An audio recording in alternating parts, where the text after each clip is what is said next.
Hello everyone. आज का chapter है शारीरिक रूप से विकलांग तथा अधिगम अशक्तता वाले बच्चों की पहचान, identifying the needs of children with learning difficulties. विकलांग बालक, डिसेबल्ड और हैंडीकैप्ड चिल्ड्रन।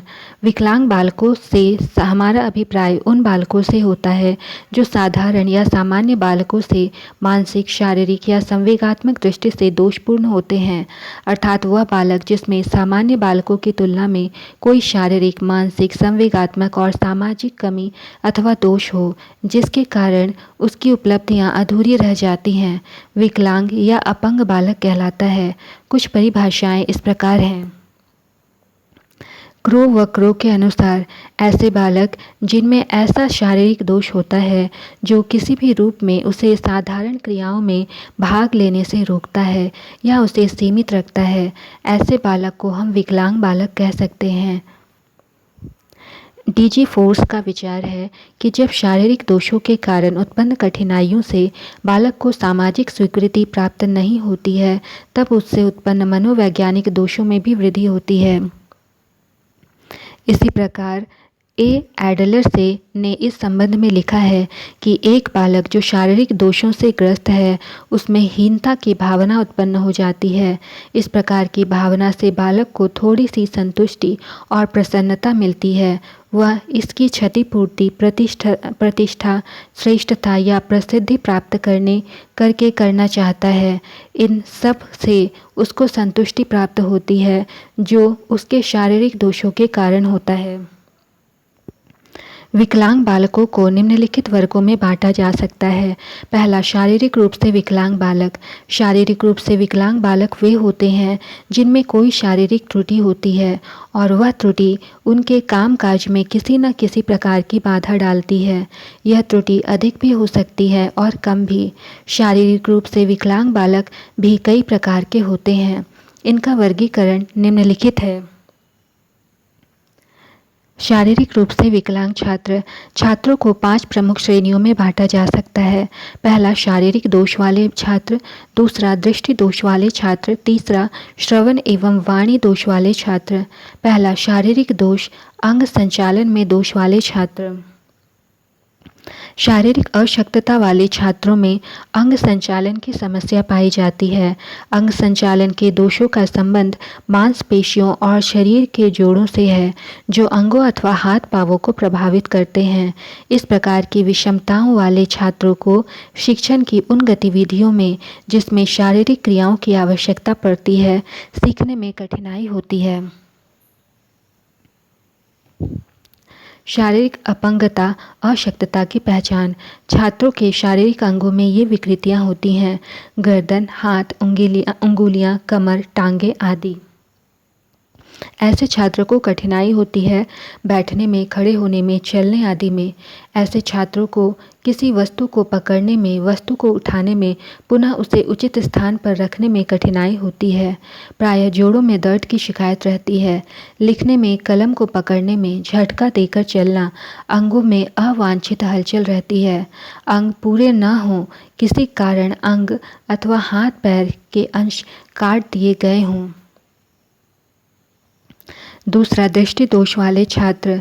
कक्षा में ऐसे छात्र भी होते हैं जिनमें दृष्टि दोष पाया जाता है। ऐसे छात्र सामान्य पुस्तकों को पढ़ नहीं सकते।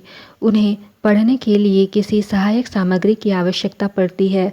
अनेक दृष्टिहीन छात्रों के लिए पढ़ने के लिए ब्रेल छपाई, उभरे अक्षरों में की छपाई बहुत सहायक सिद्ध हुई है। दृष्टि दोष वाले छात्रों की पहचान अध्यापक उनके निम्न व्यवहारों के निरीक्षण से कर सकता है। पहला, आँखों की बनावट में दोष होना। दूसरा, आँखों को बार बार मलना।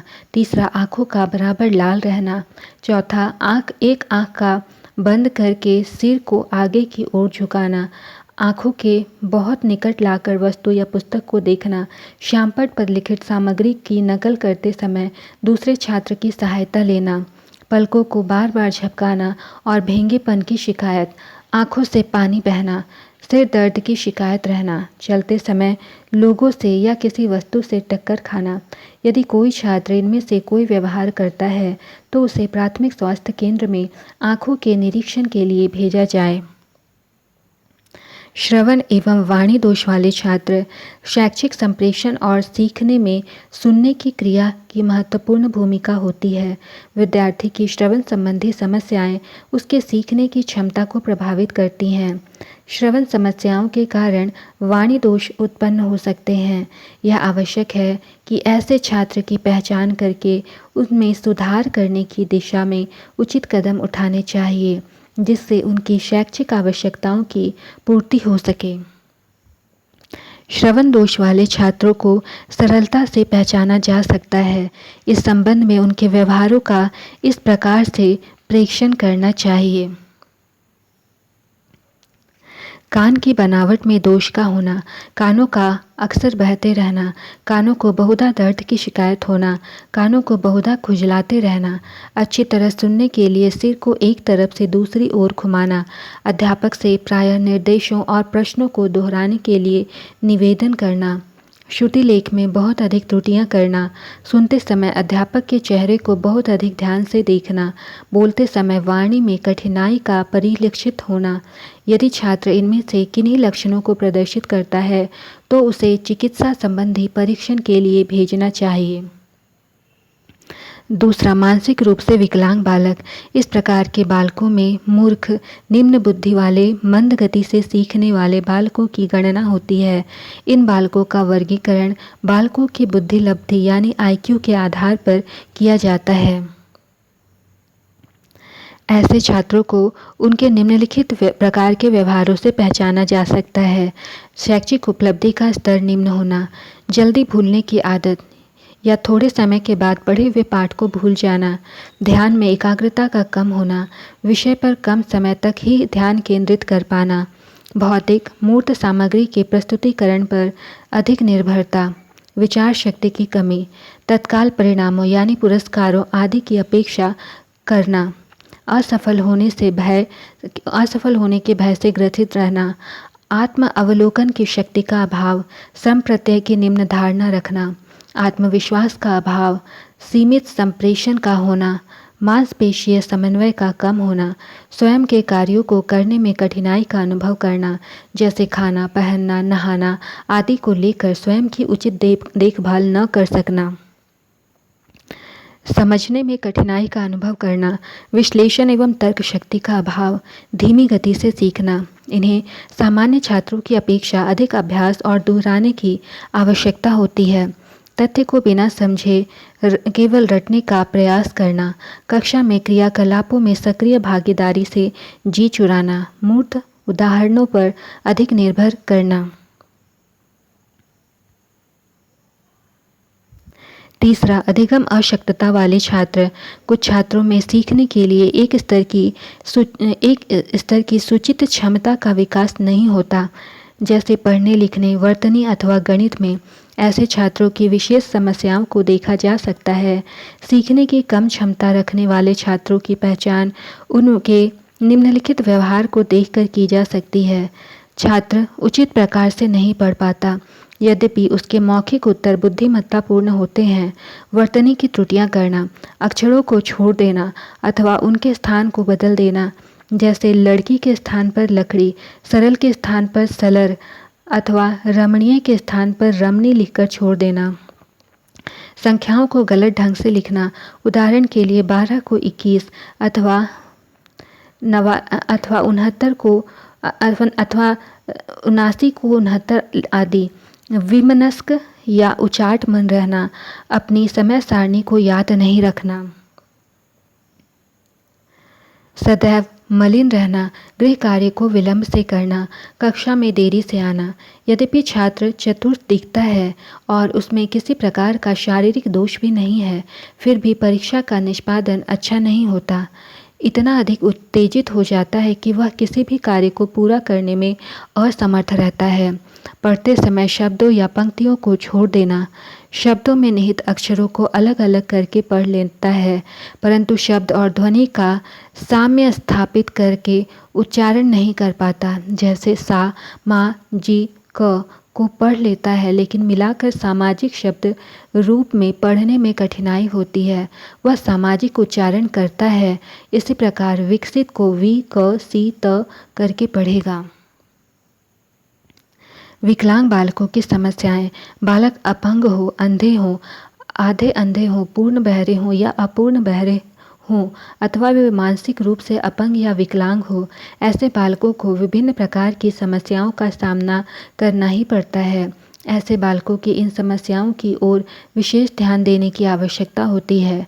शारीरिक दोषों के परिणाम स्वरूप बालकों को हर क्षेत्र में समायोजन संबंधी कई प्रकार की समस्याओं का सामना करना पड़ता है। ऐसे अपंग बालकों में संवेगात्मक परिपक्वता नहीं आती। इन बालकों में हीन भावनाएं उत्पन्न हो जाती हैं और ये अधिकतर क्रियाओं में भाग नहीं लेते। इन्हें अपनी इच्छाओं को दबाना पड़ता है। इनके मन में यह बात भी घर कर जाती है कि अन्य लोग भी उन्हें तुच्छ मानते हैं। इस प्रकार के विचारों के परिणाम स्वरूप इनका संवेगात्मक संतुलन स्थिर नहीं रहता। लेकिन कई बार ऐसे बालक मानसिक रूप से तेज होते हैं। मानसिक रूप से तेज होने के कारण ये स्वयं को अन्य बालकों में समायोजित नहीं कर पाते। अतः विकलांगों या अपंगों के समायोजन से संबंधित समस्याओं पर शिक्षकों को सहानुभूतिपूर्ण विचार करना चाहिए। कक्षा में शारीरिक रूप से अपंग बालकों को बैठने की समस्या का सामना करना पड़ता है। ऐसे बालकों को कक्षा में बैठाने के लिए विशेष प्रकार की कुर्सी मेज की व्यवस्था की जानी चाहिए, ताकि कक्षा में कार्य करते समय उन्हें किसी प्रकार की कोई असुविधा न हो। इसी प्रकार कक्षा में अंधे और अर्ध अंधे बच्चों की भी बैठने की समस्या का सामना करना पड़ता है। उन्हें श्यामपट्ट से इतनी दूर बैठाया जाना चाहिए कि श्यामपट्ट पर लिखे शब्द उन्हें स्पष्ट दिखाई दें। पूर्ण या अपूर्ण बहरों को सुनने की समस्या का सामना करना पड़ता है। कम सुनने वाले बच्चों को सामान्य बच्चों के साथ ही रखा जाना चाहिए, ताकि वे अन्य बच्चों के होठों की हलचल का अनुकरण करके कुछ सीख सकें। ऐसे बच्चे प्रायः उत्तेजक प्रवृत्ति के होते हैं। अतः ऐसे बच्चों के साथ विशेष प्रकार के व्यवहार की आवश्यकता है। जिन बच्चों में बोलने का दोष हो, उन्हें बोलने का प्रशिक्षण दिया जाना चाहिए। शब्दों को बार बार बुलवाना चाहिए। दोषपूर्ण वाणी वाले बच्चों को हीन भावना की समस्या का सामना करना पड़ता है। अतः ऐसे बालकों के प्रति सहानुभूतिपूर्ण दृष्टिकोण अपनाना चाहिए। इसी प्रकार मानसिक रूप से अपंग बालकों को समायोजन संबंधी मुख्य समस्याओं का सामना करना पड़ता है, जैसे परिवार में समायोजन संबंधी समस्या, एडजस्टमेंट एट होम, स्कूल में समायोजन की समस्या, समाज में समायोजन की समस्या। मानसिक रूप से अपंग बालक स्वयं को घर, स्कूल और समाज में कुसमायोजित महसूस करता है। उसे अपनी असफलताओं से निराशा होने लगती है और वह कुंठित रहने लगता है। दूसरे लोगों की निगाहों में वह निम्न स्तर का बनकर रह जाता है। स्कूल में अन्य गतिविधियों में वह रुचि नहीं लेता। सामाजिक विकास में भी वह पिछड़ जाता है। समायोजन की समस्या के अतिरिक्त ऐसे बच्चों को संवेगात्मक समस्याओं और शारीरिक तथा मानसिक विकास की समस्याओं का भी सामना करना पड़ता है। ऐसे बालक संवेगात्मक रूप से परिपक्व नहीं हो सकते। इनका मानसिक विकास भी सामान्य बालकों की तरह नहीं हो पाता। उपरोक्त समस्याओं की ओर अध्यापक और माता पिता को ध्यान देना अनिवार्य है, ताकि ऐसे अपंग बालकों का घर, स्कूल तथा समाज में उचित रूप से समायोजन हो सके और वे किसी पर बोझ न बनकर अपने पैरों पर खड़े हो सकें। शारीरिक रूप से विकलांग छात्र की शिक्षा व्यवस्था। पहला, अपंग छात्रों की शिक्षा। पंगु या अपंग छात्रों में शारीरिक दोष होने के कारण वह अपने शरीर के विभिन्न अंगों का सामान्य प्रयोग नहीं कर सकता और यही दोष उनके कार्यों में बाधा डालते हैं। इस प्रकार के दोष छात्रों की हड्डियों, ग्रंथियों या जोड़े में होते हैं, जो दुर्घटना या बीमारी के कारण उत्पन्न होते हैं। अपंग छात्रों की बुद्धि लब्धि कम या अधिक हो सकती है। ऐसे छात्रों की शिक्षा के लिए निम्नलिखित विशेष प्रबंध किए जाने चाहिए। अपंग बालकों का मानसिक स्तर सामान्य बालकों जैसा होता है, अतः उन्हें उनके साथ ही शिक्षा ग्रहण करने और मानसिक विकास के अवसर प्रदान किए जाने चाहिए। उनके शारीरिक दोष के अनुसार ही उनके बैठने के लिए कुर्सी मेज की व्यवस्था होनी चाहिए। उन्हें विशेष व्यवसायों का प्रशिक्षण भी मिलना चाहिए ताकि वे दूसरों पर बोझ न बन सके। उनके शारीरिक दोष का ध्यान रखा जाना चाहिए। विकलांग बच्चों की विकलांगता के डॉक्टरों के पास भेजना चाहिए ताकि विकल अंगों के ऑपरेशन द्वारा ठीक होने के अवसरों का लाभ उठाया जा सके। इनके लिए कृत्रिम अंगों की व्यवस्था होनी चाहिए। इस कार्य के लिए विकलांग बालकों के माता पिता को शिक्षित करना अति आवश्यक है। विकलांग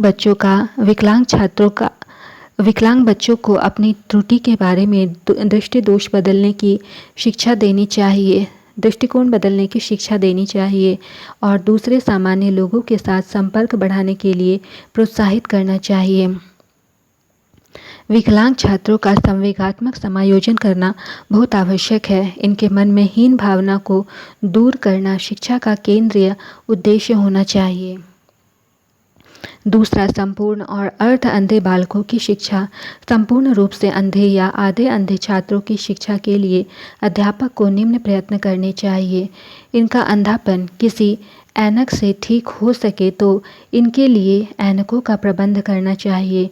बिल्कुल अंधे छात्र सामान्य शिक्षण पद्धति के अनुसार नहीं चल सकते और न ही सामान्य बिल्कुल अंधे के साथ ये उसी प्रकार सीख सकते हैं। अतः इन्हें अंध विद्यालयों में भेज देना चाहिए। वहाँ पर ऐसे छात्रों की शिक्षा के लिए विशेष विधियों का प्रयोग किया जाता है। ऐसे छात्रों के लिए ब्रेल लिपि बहुत लाभकारी होती है। अतः कक्ष में ऐसे छात्रों के लिए ब्रेल लिपि का प्रबंध होना चाहिए।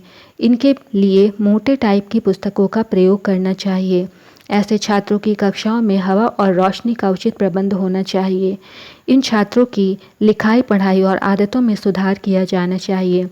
श्याम पट स्पष्ट लिखने वाले हों ताकि इन पर लिखी हुई सामग्री को ये छात्र उचित प्रकार से पढ़ सकें।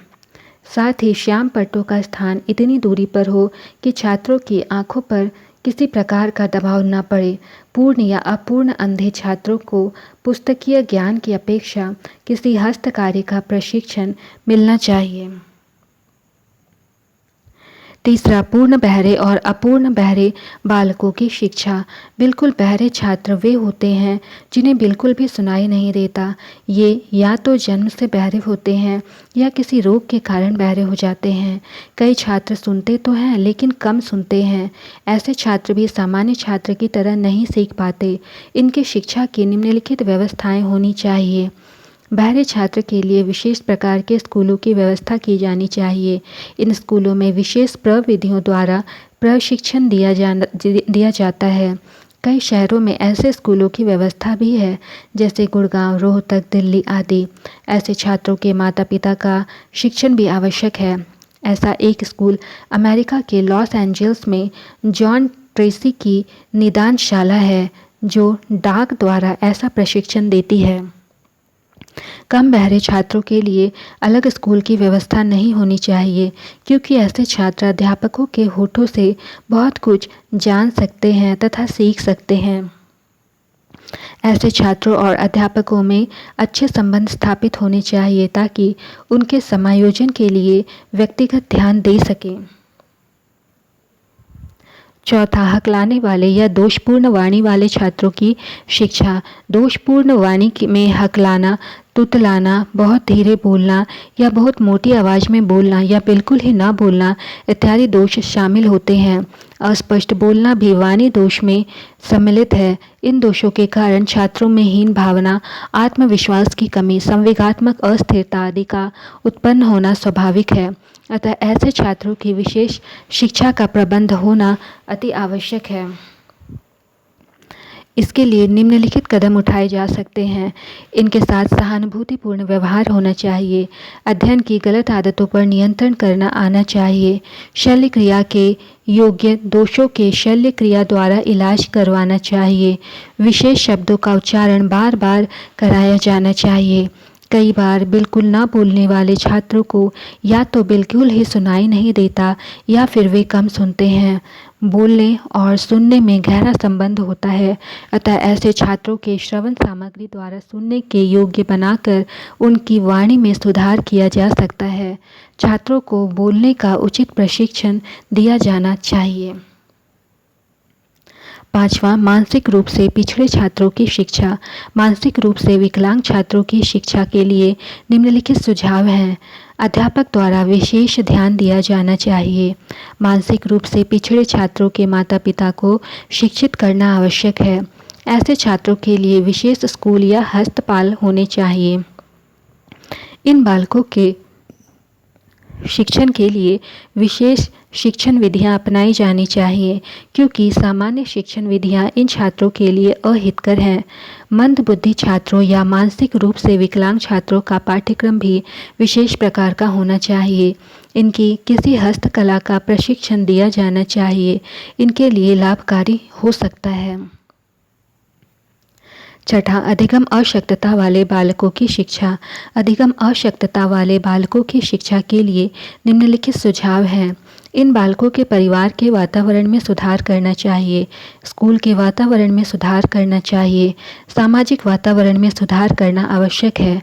इन बालकों के उपचार के लिए मनोवैज्ञानिक विधियों का प्रयोग किया जाए। इनका उपचार मानसिक चिकित्सा द्वारा होना चाहिए, ताकि इनके मानसिक तनाव और द्वंद्व दूर हो सके। इनके लिए विशेष बाल न्यायालय होने चाहिए, जहां पर कदाचारियों या बाल अपराधियों के मामले तय किए जाएं। कदाचारियों के लिए सुधार विद्यालयों का होना भी अति लाभकारी सिद्ध हो सकता है, तथा उपरोक्त विधियों द्वारा विभिन्न प्रकार के विकलांग बालकों की शिक्षा और उनके उपचार का प्रबंध करने में अध्यापक अपना योगदान दे सकता है। अभ्यास प्रश्न संख्या 1। दृष्टि दोष वाले छात्रों में निम्न में से कौन सा विकार नहीं पाया जाता? ऑप्शन 1, छात्रों के बहुत निकट लाकर पुस्तक को पढ़ना। ऑप्शन 2, आँखों को बार बार मलना। विकल्प 3, शरीर के अंगों में अवांछित हलचल रहना। विकल्प 4, सिर दर्द की शिकायत रहना। यहाँ पर विकल्प 3 सही है, शरीर के अंगों में अवांछित हलचल रहना। प्रश्न संख्या 2। आपकी कक्षा का एक छात्र मोहन बोलते समय हकलाता है। आप उसकी शिक्षा के प्रबंधन हेतु क्या आवश्यक कदम उठाएंगे? ऑप्शन 1, उसमें अध्ययन की गलत आदतों का नियंत्रण कराएंगे। विकल्प 2, प्रधानाचार्य से उसकी शिकायत करेंगे। विकल्प 3, उसको कक्षा के बाहर जाकर पढ़ने को कहेंगे। विकल्प 4, विशेष शब्दों के उच्चारण को उससे एक बार में ही पढ़ने को कहेंगे। विकल्प 1 सही है, उसमें अध्ययन की गलत आदतों पर नियंत्रण करवाएंगे। प्रश्न संख्या 3। यदि आप कक्षा 7 के कक्षा अध्यापक हैं और आपकी कक्षा में नीरज एक दृष्टिबाधित छात्र है, तो आप नीरज ऑप्शन 1 को निचले स्तर के कार्य करने की छूट देंगे। नीरज के माता पिता से उसके दैनिक कार्यों को करने में सहायता करने को कहेंगे। विकल्प 3, नीरज के साथ कक्षा में सामान्य रूप से व्यवहार किया जाना चाहिए और श्रव्य सीडी के माध्यम से सहायता उपलब्ध कराई जानी चाहिए। विकल्प 4, नीरज के साथ कक्षा में विशेष व्यवहार किया जाना चाहिए। यहाँ पर विकल्प 3 सही है, नीरज के साथ कक्षा में सामान्य रूप से व्यवहार किया जाना चाहिए और श्रव्य सीडी के माध्यम से सहायता उपलब्ध कराई जानी चाहिए। प्रश्न संख्या 4। आपकी कक्षा के एक छात्र को बहुत गुस्सा आता है, तो आप क्या करेंगे? विकल्प 1, उसका नाम विद्यालय से कटवा देंगे। विकल्प 2, उसे बहुत अधिक गृह कार्य देंगे। विकल्प 3, उसे शारीरिक दंड देंगे जिससे कि वह दोबारा गुस्सा न करे। विकल्प 4, कक्षा में शांत एवं खुशहाल वातावरण बनाएंगे ताकि छात्र अपने आप को सुरक्षित महसूस करे। यहाँ पर विकल्प 4 सही है, कक्षा में शांत एवं खुशहाल वातावरण बनाएंगे ताकि छात्र अपने आप को सुरक्षित महसूस करें। प्रश्न संख्या 5, यदि आप एक शिक्षक हैं तो विशेष आवश्यकता वाले बच्चों की शिक्षा कैसे उपलब्ध कराएंगे? विकल्प 1, अन्य सामान्य बच्चों के साथ। विकल्प 2, विशेष विद्यालयों में। विकल्प 3, विशेष विद्यालयों में विशेष बच्चों के लिए विकसित पद्धतियों द्वारा। विकल्प 4, विशेष विद्यालयों में विशेष शिक्षकों द्वारा। तो यहाँ पर विकल्प 1 सही होगा, अन्य सामान्य बच्चों के साथ उन्हें शिक्षा उपलब्ध कराएंगे। प्रश्न संख्या 6, किसी बालक की मानसिक प्रक्रियाओं एवं व्यवहारों के अध्ययन के लिए बाल मनोवैज्ञानिक विधि है? विकल्प 1, साक्षात्कार विधि। विकल्प 2, व्यक्तिगत अध्ययन विधि। विकल्प 3, निरीक्षण अथवा बहिर्दर्शन विधि। विकल्प 4, उपरोक्त सभी। यहाँ पर विकल्प 4 सही होगा, उपरोक्त सभी। प्रश्न संख्या 7, किसी बालक के व्यवहार को उत्पन्न करने वाला कारक है? विकल्प 1, मानसिक तथा शारीरिक आवश्यकताओं की पूर्ति। विकल्प 2, चिंतन के साथ सार्थक रूप से समायोजन करना। विकल्प 3, बालक के प्रभावी मूल्य। विकल्प 4, बालक के प्रति की गई सामाजिक आवश्यकताओं की पूर्ति। यहाँ पर विकल्प 2 सही होगा, चिंतन के साथ सार्थक रूप से समायोजन करना।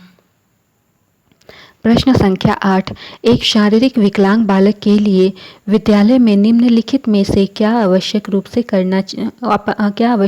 होना चाहिए? विकल्प 1, बालक के लिए कक्ष में प्रवेश की उचित सुविधा का प्रबंध। विकल्प 2, बालक के लिए भोजन का प्रबंध। विकल्प 3, बालक के लिए निःशुल्क शिक्षा का प्रबंध। विकल्प 4, बालक के लिए आवास प्रबंध। तो यहाँ पर विकल्प 1 सही है, बालक के लिए कक्ष में प्रवेश की उचित सुविधा का प्रबंध। प्रश्न संख्या 9, आप अपनी कक्षा में अधिगम को सरल बनाने के लिए दृश्य सामग्री का प्रयोग करते हैं।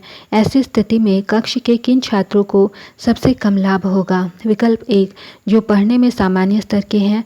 विकल्प 2, जो पढ़ने में उच्च स्तर के हैं। विकल्प 3, जो पढ़ने में निम्न स्तर के हैं। विकल्प 4, जो आँखों से अधिक देख पाते हैं। यहाँ पर विकल्प 2 सही होगा, जो पढ़ने में उच्च स्तर के हैं। प्रश्न संख्या 10, आपकी कक्षा के कुछ छात्र शब्दों का उच्चारण ठीक से नहीं कर पाते, इसके लिए आप निम्न में से क्या कदम उठाएंगे? विकल्प 1, शब्दों को टुकड़ों में बांटकर श्याम पट पर लिख देंगे।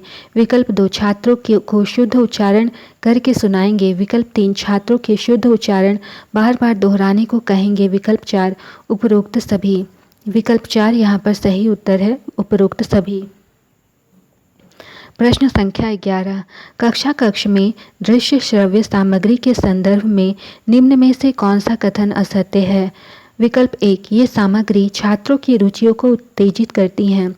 विकल्प 2, इन सामग्रियों को कक्षीय शिक्षण के स्थान पर प्रयोग किया जा सकता है। विकल्प 3, ये सामग्रियां मंद बुद्धि छात्रों के अधिगम को सुलभ बनाती हैं। विकल्प 4, इन सामग्रियों के प्रयोग से शिक्षण कार्य सरल हो जाता है।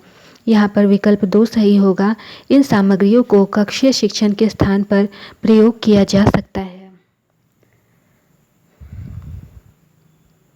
प्रश्न संख्या 12, विकलांग बच्चों के शिक्षण में सर्वोच्च महत्वपूर्ण कारक है? विकल्प 1, प्रयुक्त शिक्षण तकनीक। विकल्प 2, संप्रेषित विषय सामग्री। विकल्प 3, ए और बी दोनों। विकल्प 4, इनमें से कोई नहीं। यहाँ पर विकल्प 1 सही है, प्रयुक्त शिक्षण तकनीक।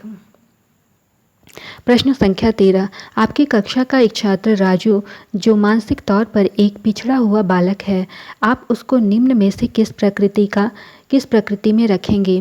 विकल्प 1, अनुशासनहीन। विकल्प 2, शक्तिशाली। विकल्प 3, संवेदनशील। विकल्प 4, निष्ठावान।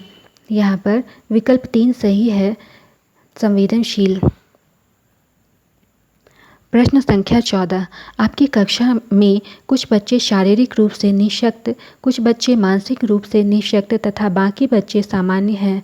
आपके अनुसार उन्हें कक्ष में बैठाने की निम्न में से कौन सी व्यवस्था सर्वाधिक उपयुक्त होगी? विकल्प 1, बच्चों को कक्षा में कहीं भी बैठने की सुविधा प्रदान की जाए।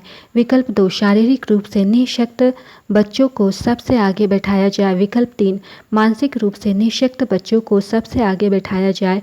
विकल्प 4, सामान्य बच्चों को सबसे आगे बैठाया जाए। तो यहाँ पर विकल्प 1 सही होगा, बच्चों को कक्षा में कहीं भी बैठने की सुविधा प्रदान की जाए। प्रश्न संख्या 15। एक शिक्षक होने के नाते बच्चे को गृह कार्य देने के संबंध में निम्न में से आपका विचार है। विकल्प 1, अधिक मेधावी बच्चों को गृह कार्य देने की आवश्यकता नहीं है। विकल्प 2, मंदबुद्धि बालकों को अधिक गृह कार्य देना चाहिए। विकल्प 3, शारीरिक रूप से विकलांग बच्चों को गृह कार्य देने की आवश्यकता नहीं है। विकल्प 4, गृह कार्य बच्चों की क्षमता और उनकी योग्यता के अनुसार ही दिया जाना चाहिए। यहाँ पर विकल्प 4 सही है। गृह कार्य बच्चों की क्षमता और उनकी योग्यता के अनुसार ही दिया जाना चाहिए। प्रश्न संख्या 16। आपकी कक्षा का एक बच्चा बोलते समय हकलाता है। कक्षा में आप उससे खड़ा होकर पाठ को पढ़ने के लिए कहते हैं, तो आप उस बालक का सहयोग कैसे करेंगे? विकल्प 1, बालक के हकलाने से पूर्व ही उच्च शब्दों का उच्चारण करेंगे। विकल्प 2, कक्षा में विशिष्ट परिस्थितियों का निर्माण करेंगे जिससे कि उस बालक में स्व योग्यता का विकास हो सके। विकल्प 3, अन्य बच्चों से उसे पढ़ने में मदद करने को कहेंगे। विकल्प 4, उसके हकलाने पर अन्य बच्चों को हंसने देंगे। तो यहाँ पर विकल्प 2 सही है। कक्षा में विशिष्ट परिस्थितियों का निर्माण करेंगे जिससे कि उस बालक में स्व योग्यता का विकास हो सके। प्रश्न संख्या 17। मानसिक रूप से पिछड़े बालक की समस्या नहीं है। विकल्प 1, असफलता का भय न होना। विकल्प 2, धीमी गति से सीखना। विकल्प 3, आत्मविश्वास में कमी। विकल्प 4, सीमित संप्रेषण। तो यहाँ पर विकल्प 1 सही है, असफलता का भय न होना। प्रश्न संख्या 18। आपकी कक्षा का एक बालक मानसिक रूप से पिछड़ा हुआ है। आप उसकी मानसिक समझ का विकास करने के लिए निम्न में से क्या उपाय अपनाएंगे? विकल्प 1, उसे अधिक गृह कार्य देना शुरू करेंगे। विकल्प 2, उसे कम गृह कार्य देना शुरू करेंगे। विकल्प 3, उसके ऊपर ध्यान देना छोड़ देंगे। विकल्प 4, उपरोक्त सभी। यहाँ पर विकल्प 2 सही है, उसे कम गृह कार्य देना शुरू करेंगे। प्रश्न संख्या 19। मानसिक स्वास्थ्य का अर्थ वास्तविकता के धरातल पर वातावरण से पर्याप्त सामंजस्य करने की योग्यता है। निम्न में से किसका कथन है? विकल्प 1, स्किनर। विकल्प 2, ड्रेवर। विकल्प 3, क्रो और क्रो। विकल्प 4, लैडले। यहाँ पर विकल्प 4 सही है, लैडले। प्रश्न संख्या 20। आपकी कक्षा में 2 छात्र नेत्रहीन हैं। उनको पढ़ाने के लिए आप निम्न में से किस लिपि का प्रयोग करेंगे? विकल्प 1, ब्रेल लिपि। विकल्प 2, सामान्य लिपि। विकल्प 3, हिंदी की सामान्य लिपि। विकल्प 4, ब्रह्म लिपि। यहाँ पर विकल्प 1 सही है, ब्रेल लिपि। तो ये थी आज की हमारी क्लास। मिलते हैं अगली क्लास में एक नए चैप्टर के साथ। वीडियो देखने के लिए आपका धन्यवाद।